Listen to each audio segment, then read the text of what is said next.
আমি কোথায় যাচ্ছি সেটা জানার আগে বলো এসবের মানে কি? তুমি বাইরে থেকে দরজাটা লক করে কোথায় গিয়েছিলে? আসলে আমি একটু বাইরে গিয়েছিলাম তো কাজে, এই কারণে। তুমি কোথায় গিয়েছিলে, কেন গিয়েছিলে সেটা জানার আমার বিন্দুমাত্র আগ্রহ নেই। ফারিয়া সে কখন থেকে ফোন দিচ্ছে, আমি যেতে পারছি না। ওমা, আপনার তো অনেক জ্বর।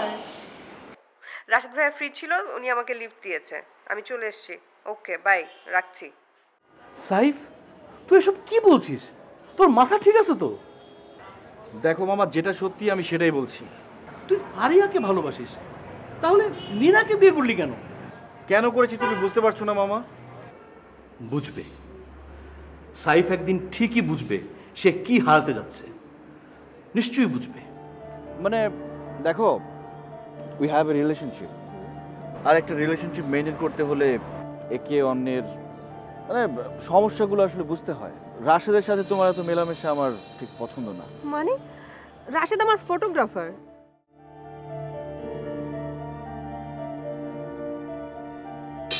হ্যাঁ ফারিয়া, আমি তোমার বাসার নিচে, চলে আসো। কি বলছো সাইফ তুমি এসব? আমার জরুরি মিটিং, আমি তোমাকে বললাম, আর আমি এতক্ষণ তোমার জন্য ওয়েট করব? রাশেদ ভাইয়া ফ্রি ছিল, উনি আমাকে লিফট দিয়েছে, আমি চলে এসেছি। ওকে বাই, রাখছি।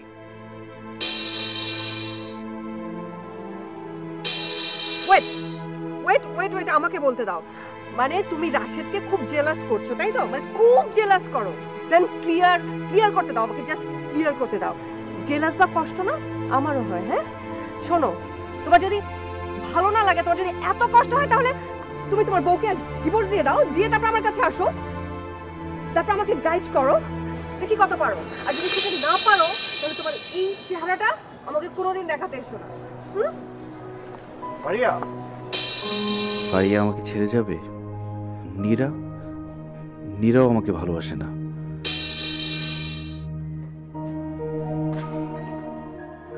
ঘুমটা ওঠেন, আপনার সঙ্গে আমার জরুরি কথা আছে।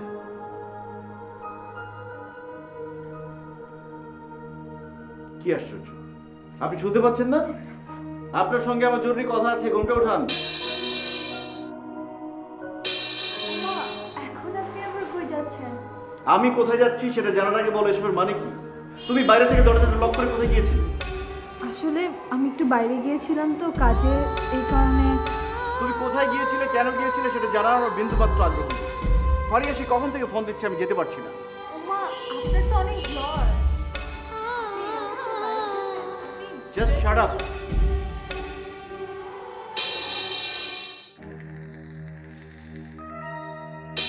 লাভ ইউ টু, বাই। কিছু বলবে? আপনি কি চা খাবেন নাকি? আমি একটু জিজ্ঞাসা করতে এসেছিলাম। না, খাবো না।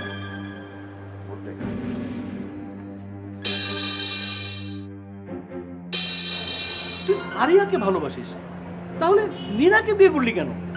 কেন করেছি তুমি বুঝতে পারছো না মামা? নীরাকে মা পছন্দ করেছে, আমি না।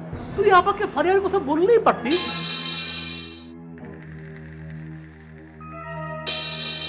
আমাকে ডাকবে না? আচ্ছা, পরিচয় করিয়ে দিই। ও হচ্ছে নীরা, আর নীরা ও ফারিয়া, যার কথা তোমাকে বলেছিলাম।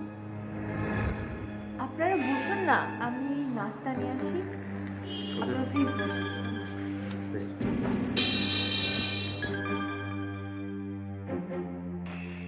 ফারিয়া আমাকে ছেড়ে চলে যাবে, নীরাও আমাকে ছেড়ে চলে যাবে।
এটাও জানি সাইদ আপনি কারো বেশি ভালোবাসেন। ওই জন্য আপনাদের ভিতরে কোনো ভুল বোঝাবুঝি হোক এটা আমি চাই না। আমি এসব নিয়ে তোমার সঙ্গে কোনো কথা বলতে চাচ্ছি না নীলা। জি, ওকে ভুল বুঝেন না ভাইয়া, সত্যি আপনাকে অনেক ভালোবাসি এবং ভালোবাসার একটা মানুষ এবং ভালোবাসার একজন মানুষকে হারানোর কষ্ট আমি বুঝি। আমি কাল নিয়ে আসবো সাইদকে আপনার কাছে, আমাকে ফিরিয়ে দিন। আমার আপনার কাছে এটা রিকোয়েস্ট থাকবে। ধন্যবাদ। চাঁদের আলো ছুতে গিয়ে অন্ধকারে ঢেকেছি, চাঁদের আলো ছুতে গিয়ে অন্ধকারে ঢেকেছি, জোছনার রং মাখতে গিয়ে বেদনায় হাত পুড়েছি, তবু আমি প্রতি রাতে চাঁদের প্রেমে পড়ি, তবু আমি প্রতি ভোরে জোছনায় স্বপ্ন গড়ি, চাঁদের আলো ছুতে গিয়ে অন্ধকারে ঢেকেছি।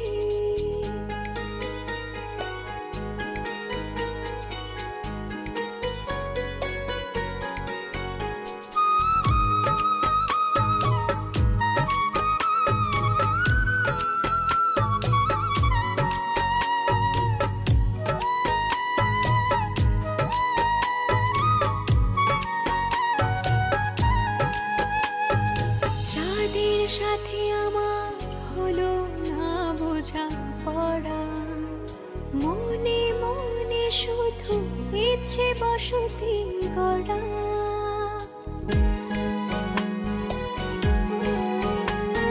চাঁদের সাথে আমার হলো না বোঝা পড়া, মনে মনে শুধু ইচ্ছে বসতি গড়া, দু চোখের বিশালতায় আকাশটাকে রোজ ধরি, তবু আমি প্রতি ভোরে জোছনায় স্বপ্ন করি, চাঁদের আলো ছুতে গিয়ে অন্ধকারে ঢেকেছি।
আমার প্রিয় মানুষটা ভালো থাকবে, এটাই আমার কাছে সবচেয়ে বড় চাওয়া।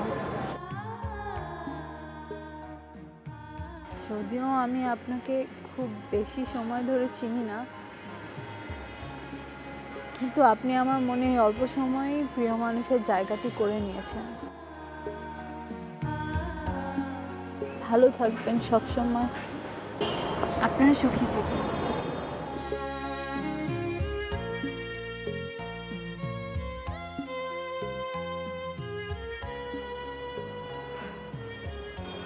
আমি হয়তো ওর মতো করে তোমাকে ভালোবাসতে পারবো না, আমার কিছু প্রতিবন্ধকতা আছে সাই।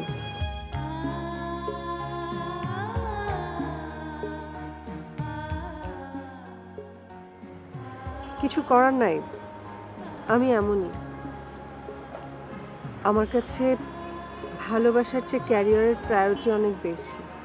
এখন তুমি চাইলে বাকি জীবন এভাবেই চলতে পারো।